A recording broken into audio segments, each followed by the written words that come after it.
Students, इस lecture में हम काउंटेबल की एग्जांपल्स डिस्कस करेंगे।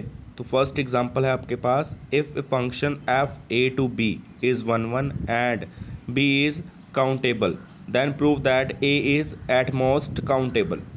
एट मोस्ट काउंटेबल में आपके पास क्या होता था, अगर या आपका कोई सेट एट मोस्ट काउंटेबल है तो उसका मतलब है either that set is finite और काउंटेबल सेट।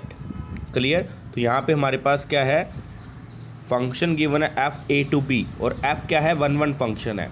क्लियर। और बी आपको क्या गिवन है, काउंटेबल सेट गिवन है और आपने शो करना है कि आपका ए जो सेट है वो क्या एट मोस्ट काउंटेबल सेट है।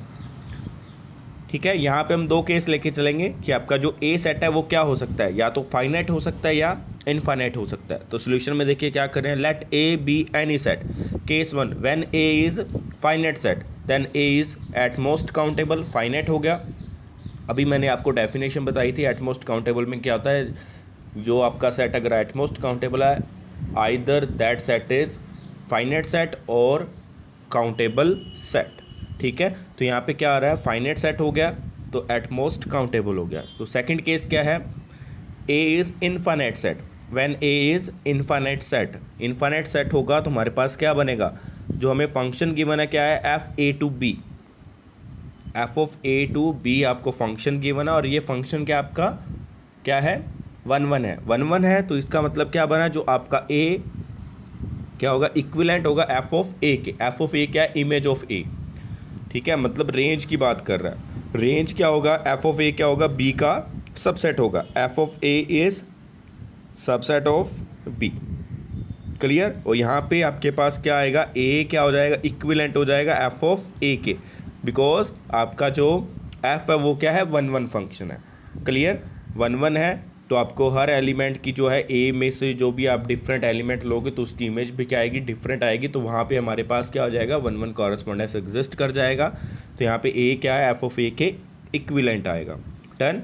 तो नेक्स्ट देखिए हमारे पास क्या बना, therefore F of A is also infinite set, क्योंकि ए आपका इनफाइनाइट सेट है और ए आपका एफ ऑफ ए के इक्विवेलेंट आ रहा है। क्लियर। तो ए अगर इनफाइनाइट है तो एफ ऑफ ए भी इनफाइनाइट होगा।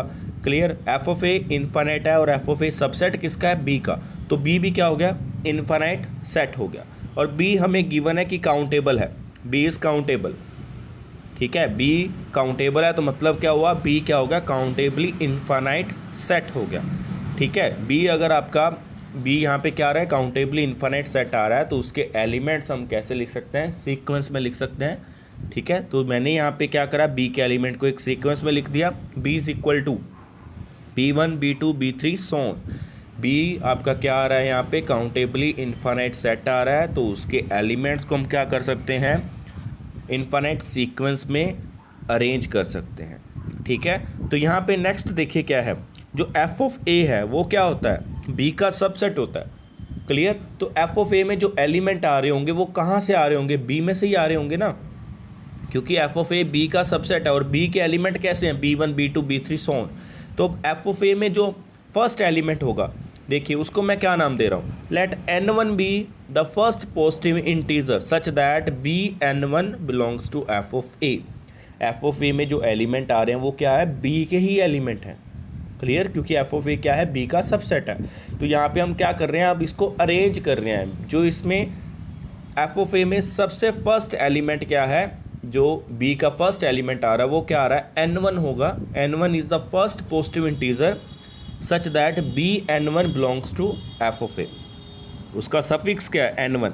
n1 क्या है, फर्स्ट पॉजिटिव इंटीजर है जो Bn1 क्या कर रहा है, ए में एफ ऑफ ए में कंटेन कर रहा है। जैसे कि हम लिख सकते हैं कि B3 जो है वो क्या कर रहा हो, एफ ऑफ ए में कंटेन कर रहा हो। तो हम यहाँ पे 3 को हम क्या नाम दे देते हैं, n1 नाम दे देते हैं। क्लियर।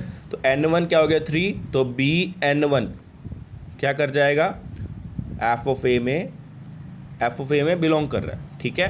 तो यहाँ पे सफिक्स को हमने सिर्फ नाम दिया है, 3 है, 3 को हमने क्या नाम दे दिया, n1 नाम दे दिया।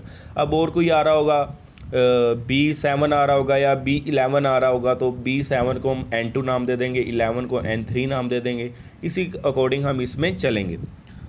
क्लियर। तो देखिए नेक्स्ट क्या है, मैं इसको दोबारा पढ़ देता हूँ, क्या है, let n1 be the first positive integer such that Bn1 belongs to F of A. Let n2 greater than n1 be the next positive integer such that b n2 belongs to f of a। Clear. मैंने अभी आपको बताया था कि b3 आपका belong कर रहा है, b7 भी बिलोंग कर रहा है, ठीक है। तो 7 को अब हम क्या करेंगे, नाम देंगे n2, और n2 क्या n1 से ग्रेटर आ रहा है, ठीक है। ये नेक्स्ट पॉजिटिव इंटीजर है, n1 से ग्रेटर है, ठीक है, n1 से ग्रेटर है, और n1 से ग्रेटर होने के बाद आपके पास क्या बन जाएगा, n2 आपका ग्रेटर देन n1 होगा।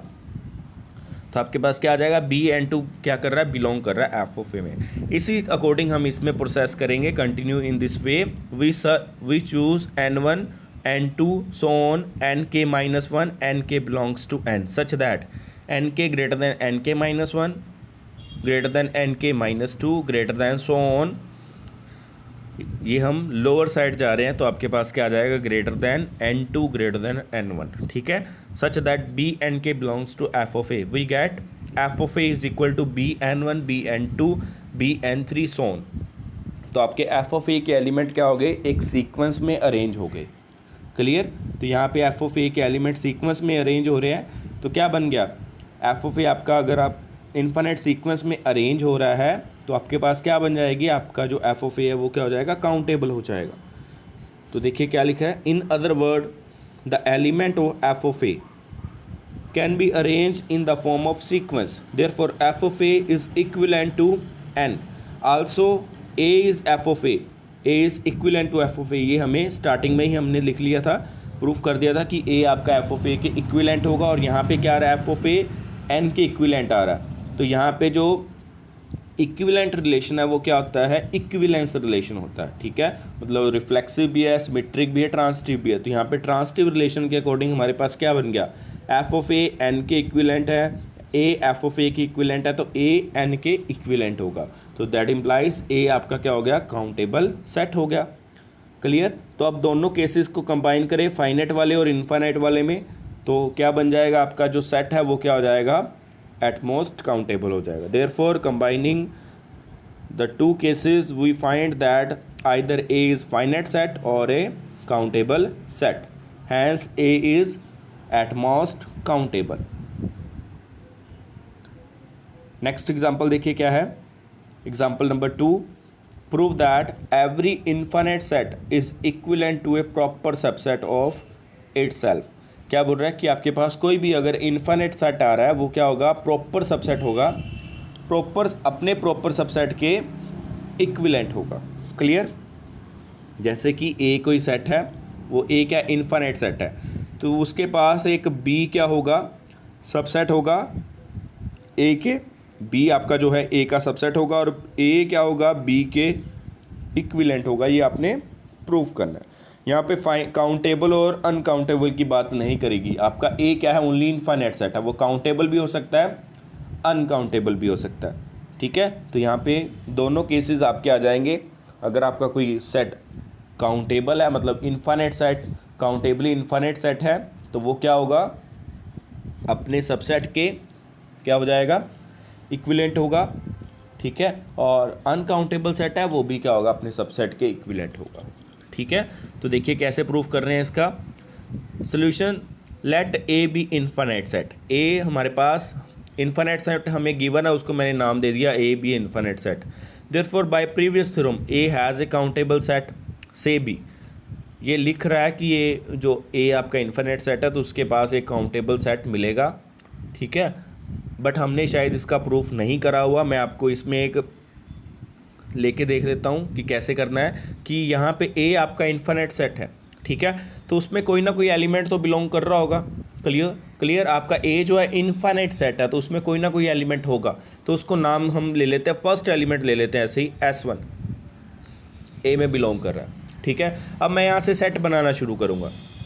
दिस इज़ S1 को मैंने यहाँ पे डाल दिया, S1 आपका ए में बिलोंग कर रहा है, ठीक है।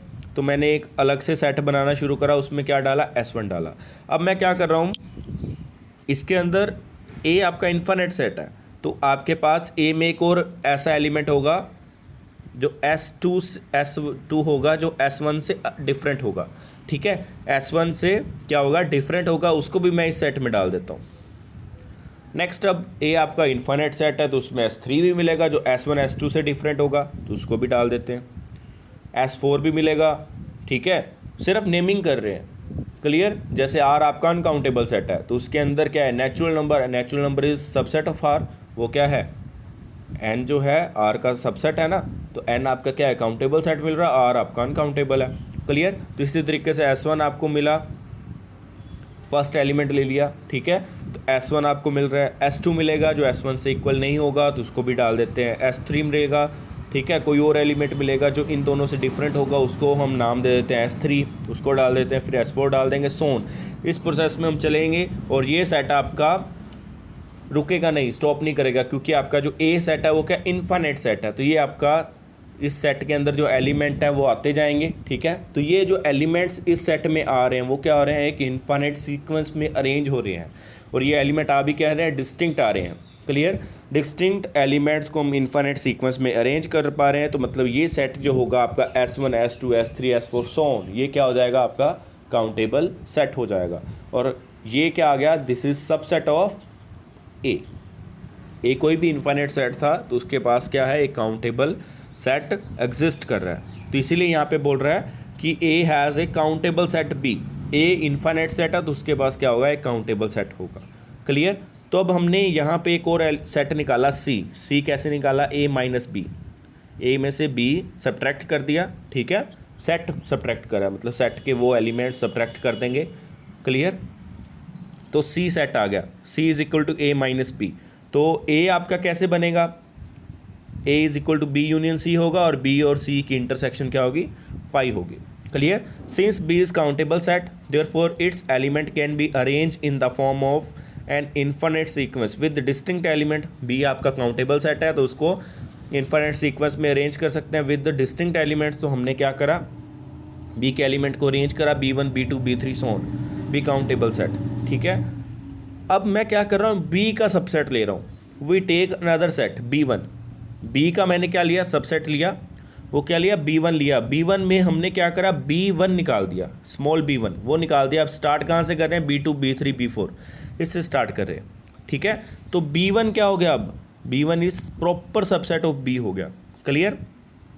अब यहाँ पे मैंने एक फंक्शन डिफाइन करा, फाई B2 B1, कैसे करा, phi BI is equal to BI plus 1, ठीक है।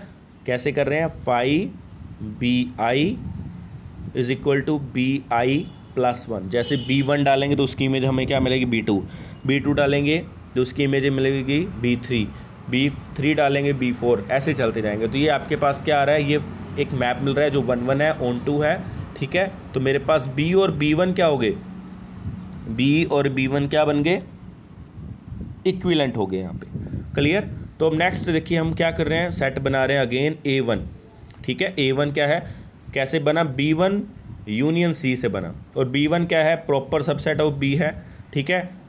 तो B1 आपका प्रॉपर सबसेट ऑफ B है, तो B1 यूनियन C वो क्या होगा, B यूनियन C का प्रॉपर सेट होगा, ठीक है। तो इसका मतलब क्या बन गया, A1 आपका A का प्रॉपर सेट बन गया, ठीक है। यहाँ पे B आपका क्या आ रहा था, हमने प्रूफ करा है, B आपका क्या है, इक्विवेलेंट टू B1 है, एंड B इंटरसेक्शन C क्या है, 5 है, और C के इक्विवेलेंट हो गई, खुद के सेट अपना C के इक्विवेलेंट है, ठीक है। और B1 और C की इंटरसेक्शन भी 5 होगी, क्योंकि B और C की इंटरसेक्शन 5 है, तो B1 और C की इंटरसेक्शन भी क्या होगी, 5 होगी, ठीक है। तो यहाँ पे हमने क्या करा, B यूनियन C करा, वो क्या होगा, इक्विवेलेंट होगा B1 यूनियन C के, क्योंकि B आपका B1 के इक्विवेलेंट था, C आपका C के इक्विवेलेंट है, तो B यूनियन C वो किसके इक्विवेलेंट हो जाएगा, B1 यूनियन C के इक्विवेलेंट हो जाएगा। तो दैट इम्प्लाइज A जो है A1 के इक्विवेलेंट हो गया, और A1 आपका क्या है, प्रॉपर सबसेट ऑफ A है, यही हमने शो करना था। Hence every infinite set is equivalent to a proper subset of it's self.